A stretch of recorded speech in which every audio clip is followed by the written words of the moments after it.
Gemeente, as u die woord van die Here met u saamgebring het, wil ek u nooi om dit oop te maak by die evangelie volgens Lukas. Die evangelie volgens Lukas, en ons gaan uit die eerste hoofstuk, daar vanaf die 39ste vers gaan ons vanmôre saam lees. Lukas hoofstuk 1 vanaf vers 39. Geleentheid gee dat almal daar kan uitkom by die skrifgedeelte. Ek dink dit is baie bekende gedeelte. Ons het dit al seker baie keer gelees en selfs al boodskappe gehoor. En dit was die gedeelte wat die Here al eintlik vroeg in die week so my aandag op gevestig het. En dit was vir my kosbaar om ook in hierdie gedeelte dan so 'n boodskap van die Here te kan ontvang. Lukas hoofstuk 1, ons gaan daarvan vers 9 gaan ons saam lees. Voordat ons dan gaan lees, kom ons sit net so, kom ons buig die hoofde. Here, ons is in die teenwoordigheid van 'n heilige God. En U gaan nou met ons spreek terwyl ons uit die woord uit lees.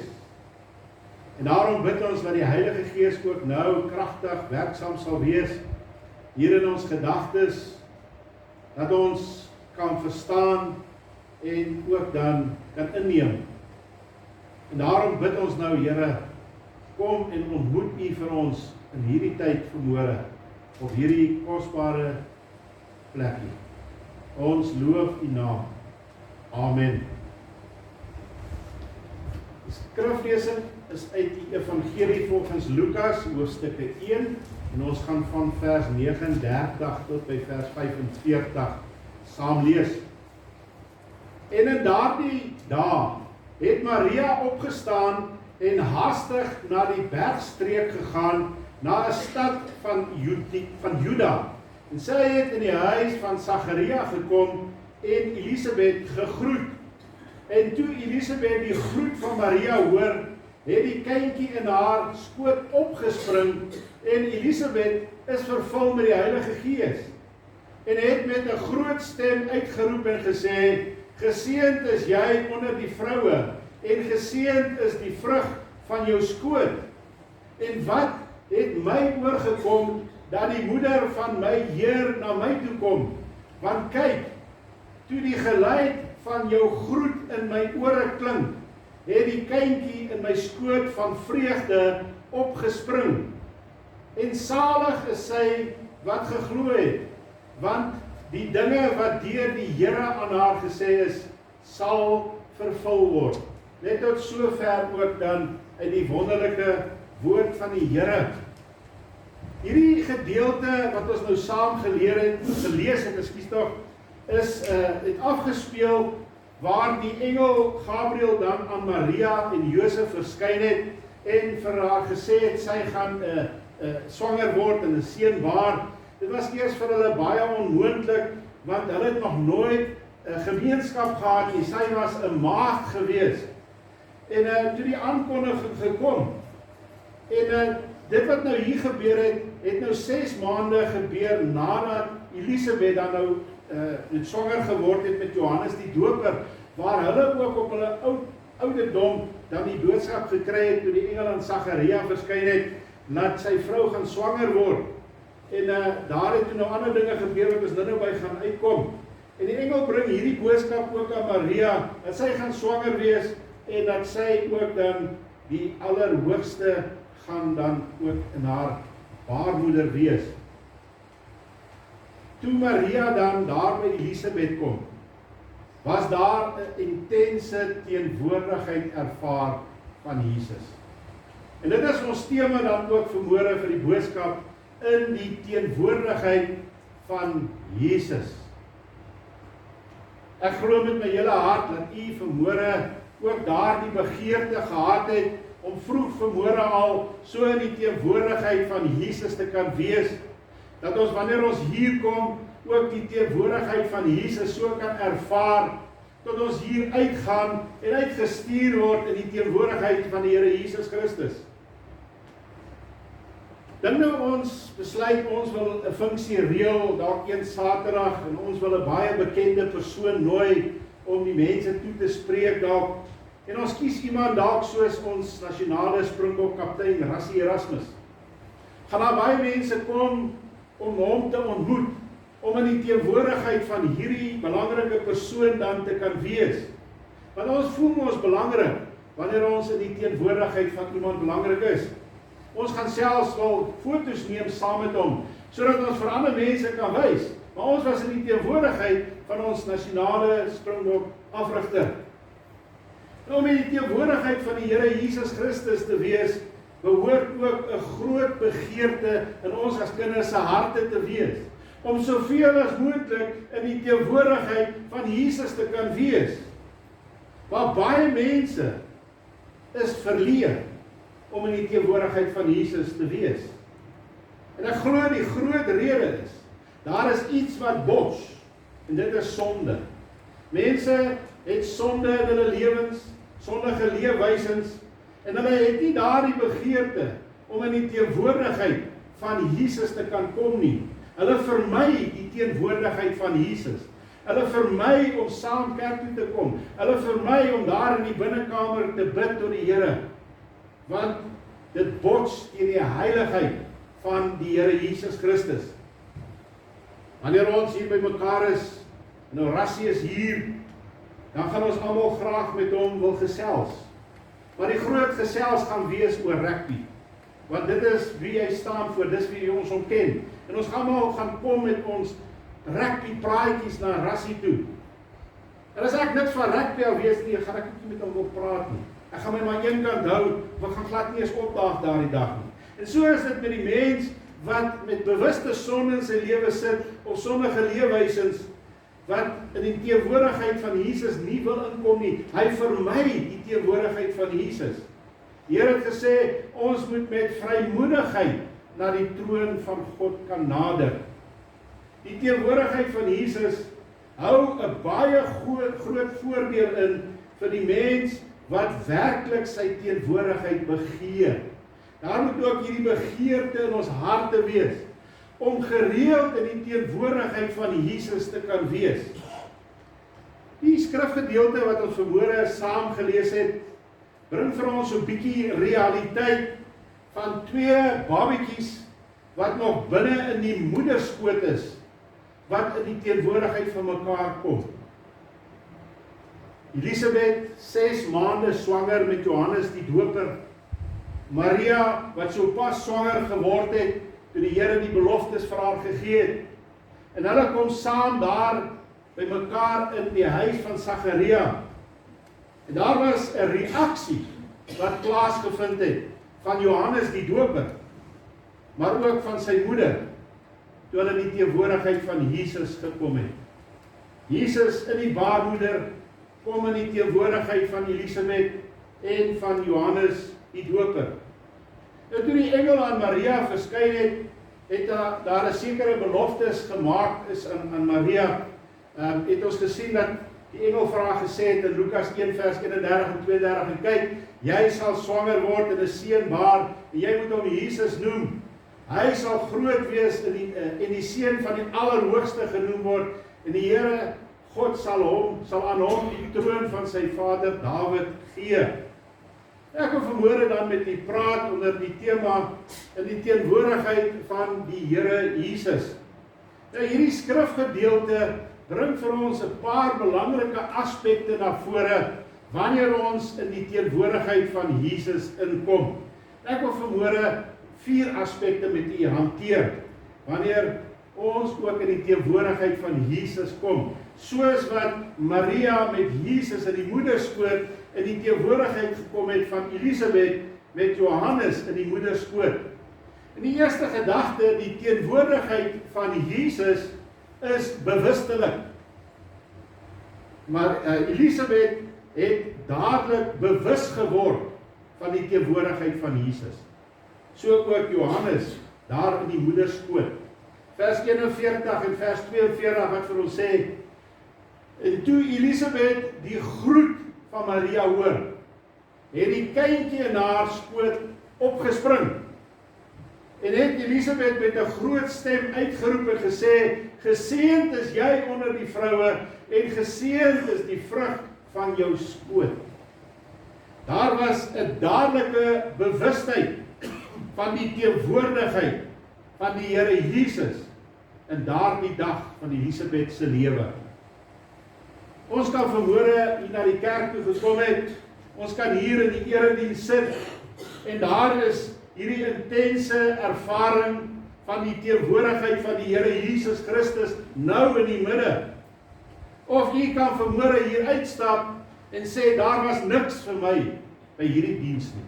Ek het niks te kry nie. Ek het nie eens die teenwoordigheid van Jesus ervaar nie. Maria moes sekerlik by baie mense ook verby beweeg het, tot sy by die huis van Sagaria gekom het. En ons lees nêrensste waar iemand anders so gereageer het van die bewustheid van die teenwoordigheid van Jesus nie. Maar Elisabeth het intens bewus geword van Jesus se teenwoordigheid daar in hulle huis. Elisabeth het hierdie teenwoordigheid van Jesus ervaar, omdat sy regverdig en getrou aan die Here was. Jy hoor, en die woord sê dit vir ons. Haar hart was reg om die teenwoordigheid van die Here te ervaar. Wanneer ons hier kom en die uitstap en sê, daar was niks vir my nie, was jou hart reg voor God? Was jy regverdig en getrou voor God om sy intense teenwoordigheid te ervaar? Of is daar dinge in my lewe wat my keer om die teenwoordigheid van Jesus te ervaar? In hierdie selfde diens sal iemand sê, wow, ek was in die teenwoordigheid van Jesus, hy het met my gepraat vanmôre. En die ander een sal sê, nee, ek het niks ervaar nie. Die verskil is jou hart ingestel vir die teenwoordigheid. Ons sien daar in Lukas 1 vanaf verse 5 en 6, daar staan geskrywe, daar was in die dae van Herodes, koning van Judea, 'n sekere priester met die naam van Sagaria, uit die afdelings van Abia, en sy vrou was uit die dogters van Aaron, en haar naam was Elisabeth. En kyk die getuienis, hierdie getuienis wat die woord van die Here van hulle gee. En hulle was albei regverdig voor God. En het in al die gebooie en die regte van die Here onberispelik gewandel. Hulle het regverdig voor God gestaan. Elisabeth saam met haar man het die Here gedien met oorgawe. Hierdie woord regverdig, hulle het regverdig voor God gestaan, beteken om in die regte verhouding tot God te staan. Daar is niks wat my verhouding met die Here belemmer nie. Dit is om toegewyd aan die Here gehoorsaam te wees. Elke wet, elke opskrif, elke gebod van God moet ek onberispelik in wandel. Die teenwoordigheid van Jesus vereis 'n konstante bewustheid van die Here Jesus Christus se bestaan. Wanneer ek opstaan, Jesus is daar, en ek gaan na hom toe in my gebed, in my stilte tyd, en ek praat met hom, en ek kom in die teenwoordigheid van Jesus, en ek gaan daar die dag in die teenwoordigheid van Jesus. Wanneer ek op 'n Sondag hier by mekaar kom, dan is ek in die regte verhouding met Jesus, en ek kom sit hierso in die teenwoordigheid van Jesus. Hy kom vul my, dat ek hier kan uitgaan en hierdie week kan ingaan, sonder dat ek daar buitekant gaan struikel. So die teenwoordigheid van Jesus is bewustelik. En dit kan slegs bewustelik wees wanneer my saak voor God reg is en ek regverdig voor hom staan. Alles het ons agtergelaat. Ons het bely en laat staan en ons is oorgegee aan die Here Jesus Christus. Dis hierdie teenwoordigheid van Jesus wat ons so bewustelik ervaar, wat dan ook die goddelike vervulling bewerk. Daar kom 'n goddelike vervulling in die teenwoordigheid van die Here Jesus. Vers 41 wat vir ons sê, en toe Elisabeth die groet van Maria hoor, het die kindjie na skoot opgespring, en Elisabeth is vervul met die Heilige Gees. Daar was 'n intense ervaring van Jesus, en net die groet wat sy gehoor het van Maria, wat die Heilige Jesus in haar moeder skoot gedra het, en het haar gegroet, het daar iets gebeur, en in die moederskoot het daar 'n beweging gekom van Johannes, die doper, en Elisabeth was vervul met die Heilige Gees. Elisabeth, 'n vrou regverdig voor God, kom in die teenwoordigheid van die Here Jesus Christus. En daar gebeur iets daar binnena. Sy word volgemaak met die Gees van God. Hierdie woord vervulling staan dan juis as 'n werkwoord. Dit verwys om volgemaak te word. Wanneer ek 'n glas vat en ek gooi water in, dan maak ek hom vol, om vervul te word met die Gees van God hier in my binneste. God se wil is dat sy kinders vervul sal wees met die Heilige Gees. En ons ervaar dit in die teenwoordigheid van Jesus. Niks anders nie. In die teenwoordigheid van Jesus en die woord wat na ons toe kom. Hy het alles in sy vermoë gedoen, sodat ons dit kan bereik om volgemaak te word met die Gees van God, toe aan die kruis gesterf het. Maar ons staan nie nou apaties nie. Ons kan nie nou dink ons is nou gered. Nou kan ons maar lewe soos ons wil, die Here sal ons volmaak elke dag nie. Nee, liewe vriende, ons het ook 'n aandeel hierin. Ons aandeel hierin is om gehoorsaam te werk aan die Here se beloftes en sy woord. Dit is wanneer ons in die regte verhouding tot Jesus lewe, dat ons op daardie plek in ons lewe kan kom, om deur sy Gees aangeraak en ook volgemaak kan word. Die vervulling met die Heilige Gees bewerk ook 'n fontein wat uit sal borrel hier van binneste. 'n Vreugdevolle borreling van binnekant af. Die Gees van God wat uit sal borrel. En ek het 2 voorbeelde in die Bybel wat ek graag vir u wil voorhou. Sagaria, toe hy die boodskap gekry het van engel Gabriël daar in die tempel, terwyl hy diens gedoen het, het die engel vir hom gesê dat sy vrou gaan swanger word. En hy het 'n bietjie getwyfel, want hulle was al baie oud gewees. En hy het gevra, gee my 'n teken. En wat het gebeur? Hy het stom geword. Hy kon nie meer praat nie. En toe die kindjie gebore is, toe gee hulle vir hom 'n wat noem jy daai skryfbordjie, en hy skryf daar so sy naam is Johannes. En dadelik het sy spraak teruggekom. En Sagaria was vervul met die Gees van God. Kom ons gaan wys hier daar in die woord. Lukas 1 vers 67. En Sagaria, sy vader, is vervul met die Heilige Gees. En het geprofeteer en gesê, geloof is die Here, die God van Israel, omdat hy sy volk besoek het en vir hulle verlossing teweeggebring het. Toe hy vervul is met die Heilige Gees, het hy uitgeborrel oor die goedheid van God. Hy het nie snaakse goed kwyt geraak nie. Hy het uitgeborrel oor die goedheid van God, omdat die volk hulle besoek as volk. Hy het hulle kom verlossing bied. Hy borrel uit van binnekant nadat hy vervul is met die Heilige Gees. Ons sien ook in die profeteer, ek wil net gou terugkom by die profeteer hierso, dat hy sê, hierdie profeteer beteken om onder die inspirasie van die Heilige Gees, waarmee ek vervul is, oor goddelike raad te verkondig. Om dit wat God se woord vir my sê, dit te gaan verkondig, die goedheid van God. Die tweede voorbeeld is Elisabeth. Elisabeth is vervul met die Heilige Gees, en het met 'n groot stem uitgeroep en gesê, geseënd is jy onder die vroue. Sy het nie gesê, jy is die geseënde van die vroues nie. Jy is die geseënde onder die vroue. En geseënd is die vrug van jou skoot. Elisabeth het uitgeborrel van hierdie vervulling van die Gees oor die dade van God wat hier voor hulle afspeel. In die teenwoordigheid van Jesus word hulle vervul met die Gees. Op Pinksterdag, nadat hulle vir 10 dae saam gebid het, 120 mense, het God sy Gees uitgestort. En vervul met die Gees van God, het Petrus opgestaan en het hy gepreek oor die evangelie van Jesus. Niks snaaks nie. Hy het die evangelie vir die mense gebring. En daar het omtrent 3000 mense tot bekering gekom. Die Here kan werk wanneer sy kinders vervul is met die Gees van God. Daar 'n goddelike vreugde dan sal inkom.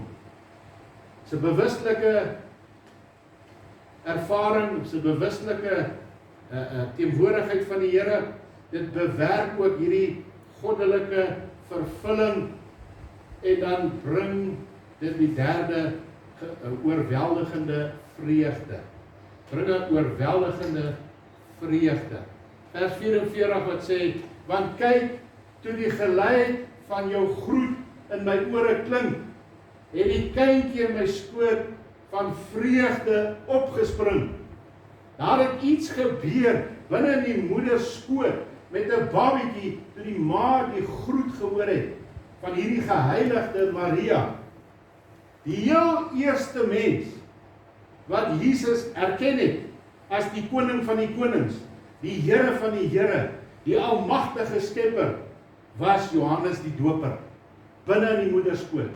Die Bybel sê dat Johannes was vervul met die Heilige Gees in die moederskoot alreeds. En hy het die teenwoordigheid van Jesus ervaar, toe sy ma die groet gehoor het. Daar was 'n koneksie tussen die hoor van die ma na die baba in die baarmoeder.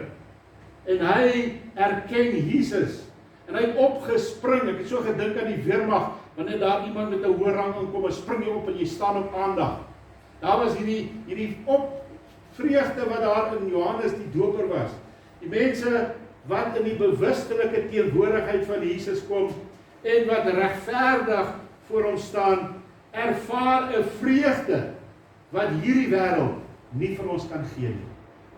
Jy ervaar dit net by Jesus, in sy teenwoordigheid. Maria, wat Jesus in haar moederskoot gedra het, en vervul was met die Heilige Gees, se stem, het iets laat gebeur. Dink net, wat kan die Here doen? Wanneer ons as sy kinders, so in sy teenwoordigheid lewe, vervul is met sy Gees, laat ons woorde dinge kan doen.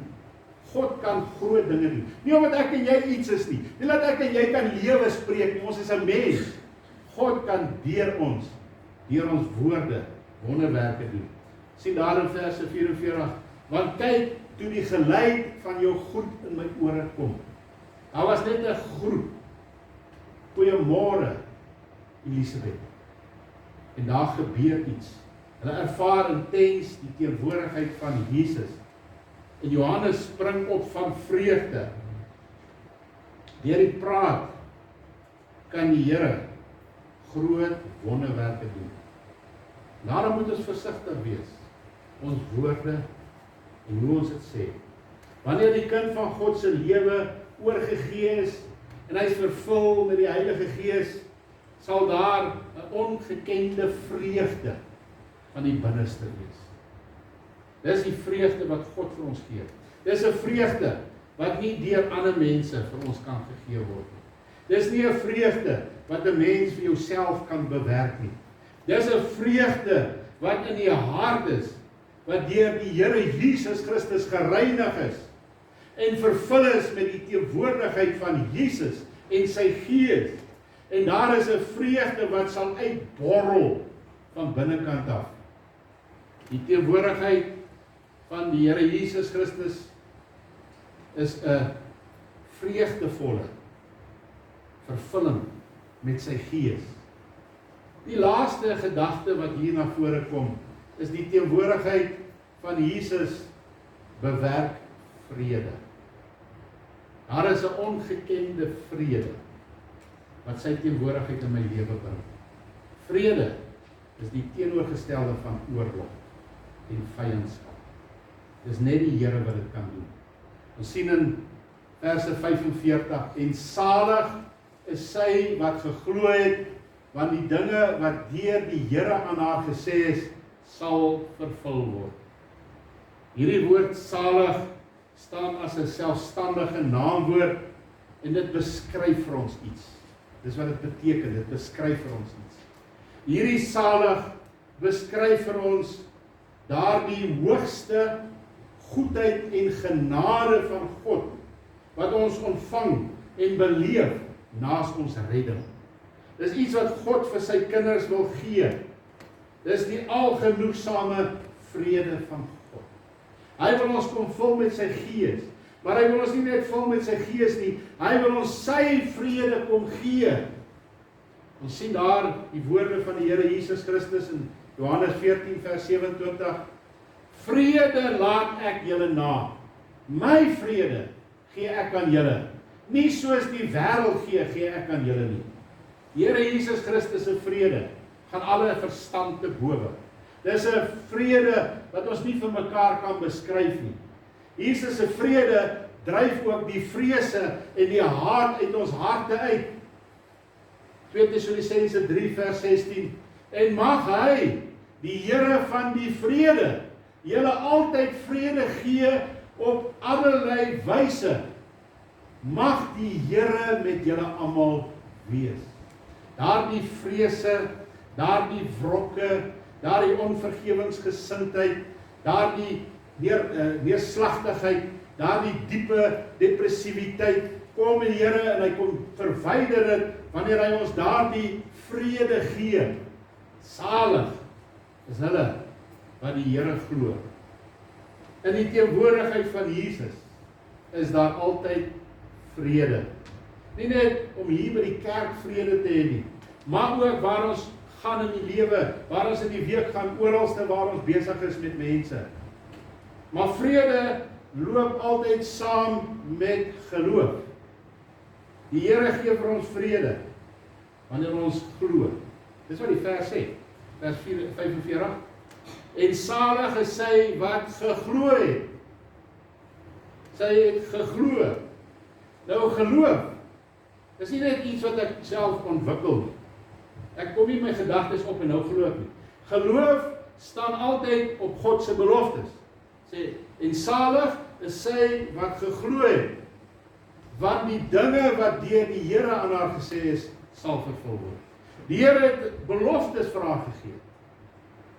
En wanneer sy glo, dan gaan dit gebeur. En die Here bring daai vrede. Hierdie verwys na die beloftes wat die Here ook aan Maria gegee het. Ons gaan kyk gou na die beloftes wat die Here gegee het. Net gou weer vandag. En salig is sy wat geglo het, want die dinge wat deur die Here aan haar gesê is, sal vervul word. Nou lees ons daar in Lukas 1 vanaf vers 30.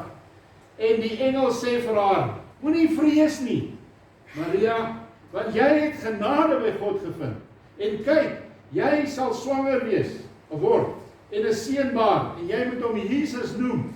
Hy sal groot wees, en die seun van die Allerhoogste genoem word. En die Here God sal aan hom die troon van sy vader Dawid gee. En hy sal koning wees oor die huis van Jakob tot in ewigheid. Sien hierdie beloftes. En aan sy koninkryk sal daar geen einde wees nie. Wat 'n wonderlike beloftes was hier aan Maria gegee. En sy was baie gelukkig, 'n vreugdevolle, vredevolle mens, omdat sy hierdie beloftes geglo het. En ons sien in vers 38 haar reaksie. En Maria sê, hier is u diensmaagd van die Here. Laat dit met my gaan volgens u woord. Hoeveel van ons kan sê, Here, ek gee my oor aan u. Ek wil hierdie dinge wat my vashou, om vrede te kan hê, vir u gee. Omvul my met u gees, sodat daar vreugdevolle vrede ook in my hart kan wees. Maria ervaar 'n vrede wat alle verstand te bowe gaan, omdat sy die beloftes van God geglo het. Geloof in die beloftes van God bied die vrede van God. Die teenwoordigheid van Jesus het sekere beloftes in. Daar is sekere aspekte wat uitstaan uit hierdie gedeelte. En ons het dit nou behandel en gesien dat die teenwoordigheid van Jesus is 'n persoonlike bewustheid van sy teenwoordigheid. Wanneer ek in die regte verhouding met Jesus staan, sal ek ook sy teenwoordigheid ervaar. Dit bring hierdie goddelike vervulling, die vervulling met die Gees van God, kry ons in die teenwoordigheid van Jesus. En dit bring ook hierdie vreugde wat dan van binne af uit sal borrel om te praat oor Jesus, te getuig wat Jesus vir my gedoen het. Ek het al baie keer by kinders van die Here gesit en dan lei die Here my om te praat oor hoe die Here my siel gered het. En dan sien ek daardie persoon begin benoud voel. En dan besef ek, Dalk het hierdie persoon nie 'n getuienis. Ek is nou maar kind van die Here want ek het so groot geword. Maar daar's nie 'n dag wat ek die Here ontmoet het as 'n sondaar mens en hy my kom red het van die oordeel nie. Ons moet dit soek en ons moet dit vind by die Here, sodat ons kan vervul word met sy Gees. Dat daar die oorweldigende vreugde van binne sal uitborrel oor wat die Here vir my gedoen het. En die teenwoordigheid van Jesus bewerk vrede in die gemoed van 'n mens en bring die persoon op die regte plek in sy lewe van volkome geluk wat ons nodig het. Maria was deur die Here Jesus gekies vir 'n besonderse taak. Sy moes die Here Jesus Christus in hierdie wêreld inbring. En so het die Here ook besonderse take vir elke kind van God. Ja, ook vir u is daar 'n besonderse taak. En ons gaan slegs weet wat die Here van ons verwag wanneer ons in sy teenwoordigheid inkom. En ons bewus word van sy teenwoordigheid in my lewe. Dalk daar in die stilte tyd, dalk hier in die erediens, dalk waar ons op die pad is en ek praat met die Here, of ek luister na musiek, geestelike musiek, of ek luister na 'n preek. En wanneer die Here met ons kom praat, dat ons gewillig tot diensbaarheid vir Jesus sal oorgaan. Die enigste manier is om voortdurend in die teenwoordigheid van Jesus te leef. Mag die Here u kom seën na u soeke, dag vir dag, in die teenwoordigheid van Jesus. Amen. Here, baie dankie vir die woord. Dankie dat u so omgee vir ons. Dat u in ons teenwoordigheid wil wees. En ons weet, Here, daar kan nie sonde in ons lewens wees. En u nog steeds in die teenwoordigheid van ons in die teenwoordigheid wees. Want dan sal skeiding. Dan gaan ons nie kan praat en mense se harte kan aanroer. Maar Here, wanneer u ons kom reinig, wanneer u ons kom heilig, en ons kom volmaak, kan daar 'n vreugde van binne uitborrel, met 'n vrede, wat alle verstand te bowe gaan, en u verheerlik gaan word, nie ons as mens. Ons dankie daarvoor. Here, seën ons waar ons uit mekaar uitgaan. Seën ons in hierdie week, Here, laat ons 'n borrelende vreugde van vrede sal wees, en mense van Jesus sal vertel. Ek loof die wonderlike naam. Amen. So vriende, ons gaan